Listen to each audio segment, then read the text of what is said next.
What is going on? You're listening to episode 260 of the Nintendo Powercast. That's right, we had two episode 258s. I don't know what happened. It just happened. So, that's the way it goes. But this is going to be another solo show, probably just a shorter episode. And things will resume to be getting back to normal soon. I promise. It's just I'm kind of all over the place right now.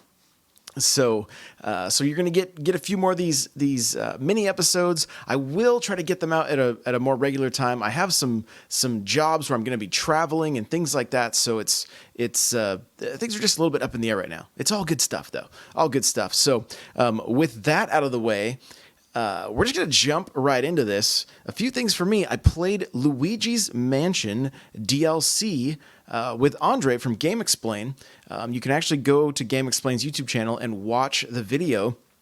And I got to tell you, I was very surprised with how much fun this multiplayer DLC pack really is. Now, I haven't done much with the Scare Tower, I believe is the name of it, but the Scream Park where you play with people, local multiplayer, is a lot of fun. The Dodge Brawl was very fun. The River Raft one was also very fun. They're great little game modes, and I'm curious to jump into the other ones. It was the first time I had tried Luigi's Mansion multiplayer, and I could see these games getting very hectic especially if you had up to 8 people playing. It would get crazy quick, but it's also very, very enjoyable. So I do recommend it. It's $10 for the season pass, I believe. I'm pretty sure that's what I ended up picking up and throwing it on my Switch. And no regrets. It's going to be one that gets pulled out at parties and things like that and different events. So really excited to play that with even more people, and I'll let you guys know once I do. But if you've got either family, friends, people that you can play the Switch with locally on the regular, don't miss the DLC for Luigi's Mansion 3. Really worth picking up, and it's a lot of fun. Let's see here. The other thing is I got a Switch Lite yesterday. I'm actually holding it in my hands right now. I got the turquoise one. And I gotta tell you, my first impressions are I really, really enjoy this thing. The screen being a little bit smaller, I can see that being a little bit of a nuisance or whatever. But the overall feel and everything of it, I really, really like it. I know I'm a little late to the party with this, but it feels a little like it could take a spill. It could get dropped a few times. Like it's a little more kid proof.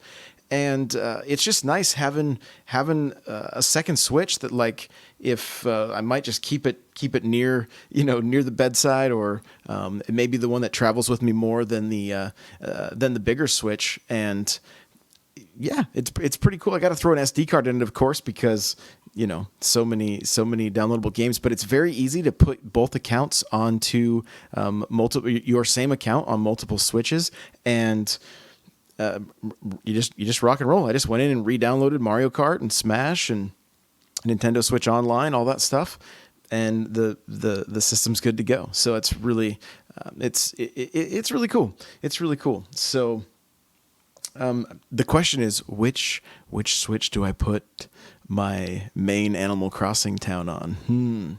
That's the real question here. So I will have some impressions for you guys in about a week of the Animal Crossing Switch when it finally arrives, and then of course we're gonna have Animal Crossing in 2 weeks from today. I can't believe it. Nintendo's been showcasing some different videos, things like that, and they're pushing the marketing pretty good. I was in GameStop yesterday, and they gave me a pin that they weren't supposed to give me. Is for the employees. That says, "Ask me about Animal Crossing."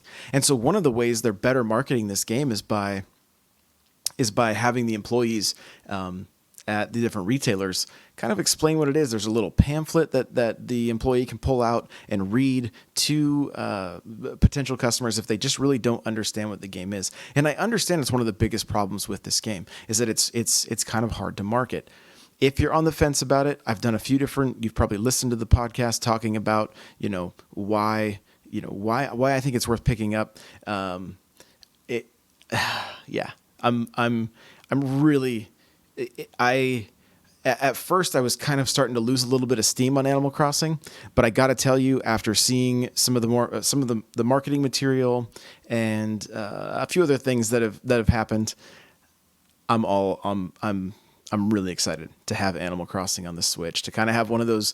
It's just one of those games that it's really nice to just pick up, play real quick, and then you can put back down and go to something else. You can kind of check it in the morning, check it in the afternoon, things like that. And I'm excited to relax with this one, and hopefully be able to stream it here soon. The streams will get back to a little more consistency here eventually, once my life kind of gets a little less crazy. But right now it's just gonna be a minute. So I appreciate you guys being patient and all that. Thank you for continuing to listen to this stuff. I really do appreciate it. There are going to be more YouTube videos coming out because I can spend a little more time doing YouTube stuff. So I have an article and a YouTube video coming out very soon about 5 indie multiplayer games that I think everybody should check out.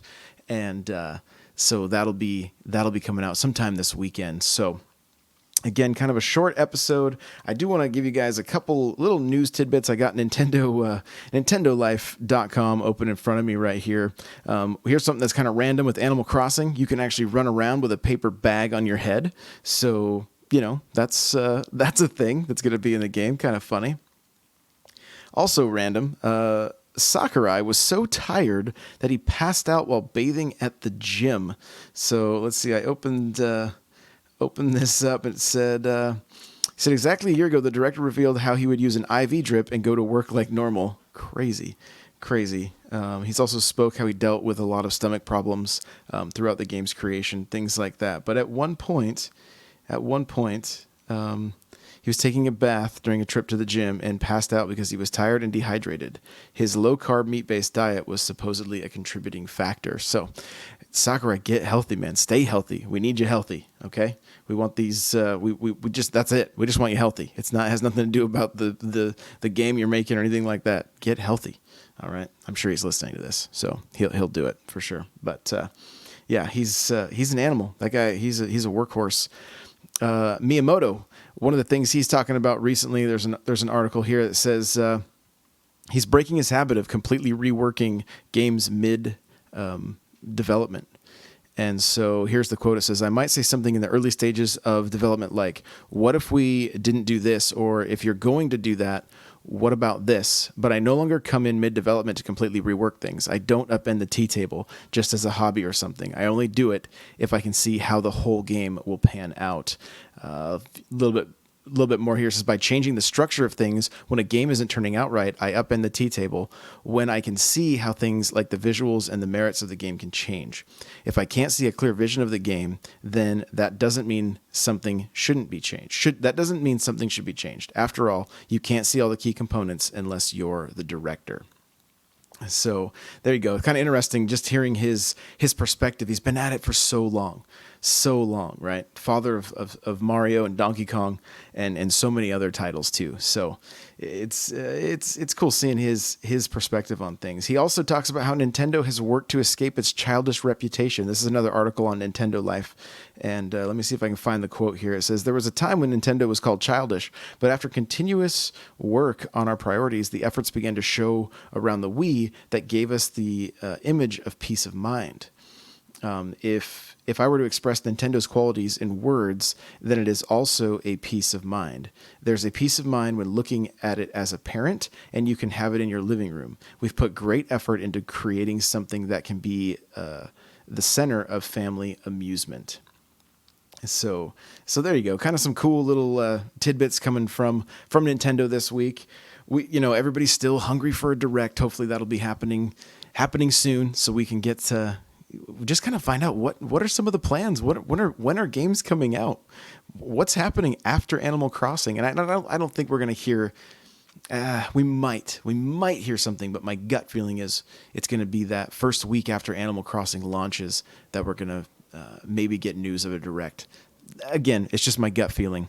I could be completely wrong. So that's going to do it for episode 260 of the Nintendo Powercast. Thank you guys again for listening and or watching. And remember to jump into the Discord n64josh.com/Discord if you want to talk games, play games with people. We got a great community there. Lots of Nintendo fans and lots of people to play Smash, Mario Kart, any of the games.